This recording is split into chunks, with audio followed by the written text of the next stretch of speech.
ब्रह्मांड वह अनंत सागर है जिसकी विशालता की कल्पना करना मनुष्य के लिए संभव नहीं। इसमें कोई शक नहीं, मनुष्य पृथ्वी पर सर्वश्रेष्ठ और बुद्धिमान प्राणी है।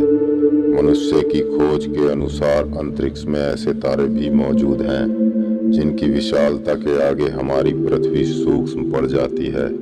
यह उदाहरण काफी है हर उस इंसान के लिए जिसका मानसिक स्तर सामान्य है, अर्थात असीम ब्रह्मांड के विषय में मनुष्य की बुद्धि की क्षमता बूंद भर भी नहीं है। निसंदेह ब्रह्मांड में हर एक चीज हर समय गतिमान है, चाहे वो सजीव हो या निर्जीव, चाहे वो एक विशाल पर्वत हो या धूल का एक सूक्ष्म कण, सभी में ऊर्जा विद्यमान है। ये ऊर्जा कहाँ से और कैसे संचालित होती है, ये रहस्य इंसान के लिए उस पहेली जैसा है जिसको सुलझाना तो दूर, समझना भी मुमकिन नहीं।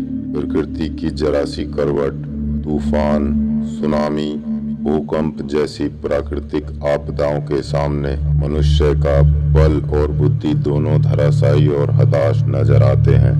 एक उल्का पिंड मनुष्य के अस्तित्व को मिटाने के लिए काफी है। उस सुप्रीम पावर को इंसान ने अपनी काल्पनिक रचनाओं का एक हिस्सा समझ रखा है। बहुत सी कलाकृतियां बनाकर, अनेकों काल्पनिक नाम देकर, इतना ही नहीं अनेकों काल्पनिक परंपराओं और खोखली मान्यताओं की वजह से मानवता को पतन की ओर ले जा रहा है।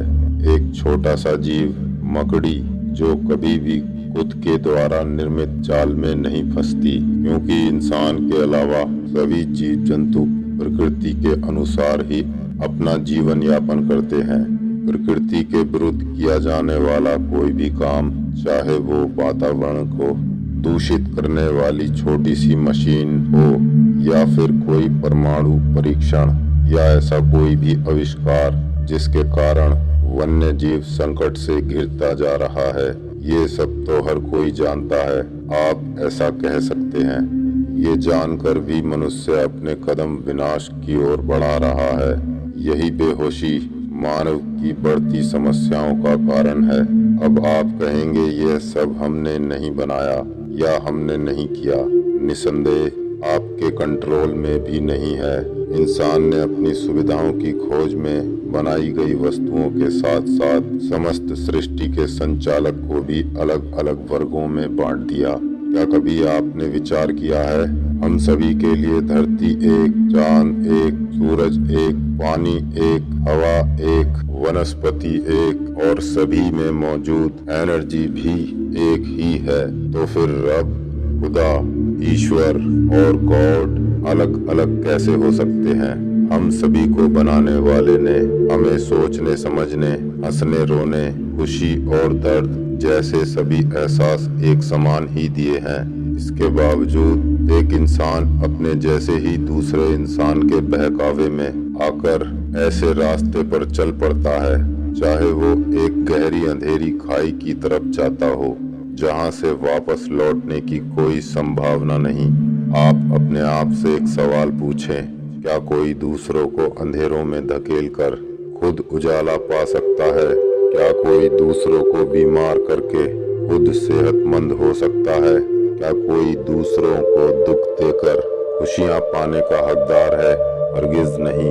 फिर भी इंसान ऐसी कुरीतियों और कुटिल योजनाओं का समर्थन कर रहा है जो आज नहीं तो कल पृथ्वी पर फलते फूलते जीवन और हरियाली को पृथ्वी सहित बर्बाद और बंजर कर देंगी। प्राकृतिक नींद में सोए हुए आदमी को जगाना आसान है। यदि कोई इंसान आंखें बंद करके नींद का दिखावा या नाटक कर रहा है तो ऐसा इंसान प्रकृति द्वारा दिए गए खूबसूरत उपहार, जिसे हम जिंदगी कहते हैं, उसे गंवा देने के बाद ही अपनी नादानी और बेहोशी से जागता है। जिस तरह आपके लेट हो जाने पर आपकी ट्रेन छूट जाती है जो कि आपके लिए वापस नहीं आ सकती, ठीक वैसे ही जिंदगी छूट जाने के बाद किसी भी गलती को सुधारने का कोई भी उपाय संभव नहीं। जब तक जीवन है तब तक सभी समस्याओं से निपटने और सभी गलतियों को सुधारने की सभी संभावनाएं मौजूद हैं। जरूरत है तो सिर्फ आंखों के खुले होने पर छाई हुई बेहोशी से जागने की। खुद से विचार करें, खोजें, क्योंकि आपकी खोज ही आपका अनुभव है। आपका अनुभव ही सत्य है और सत्य ही परमात्मा, गॉड, खुदा है।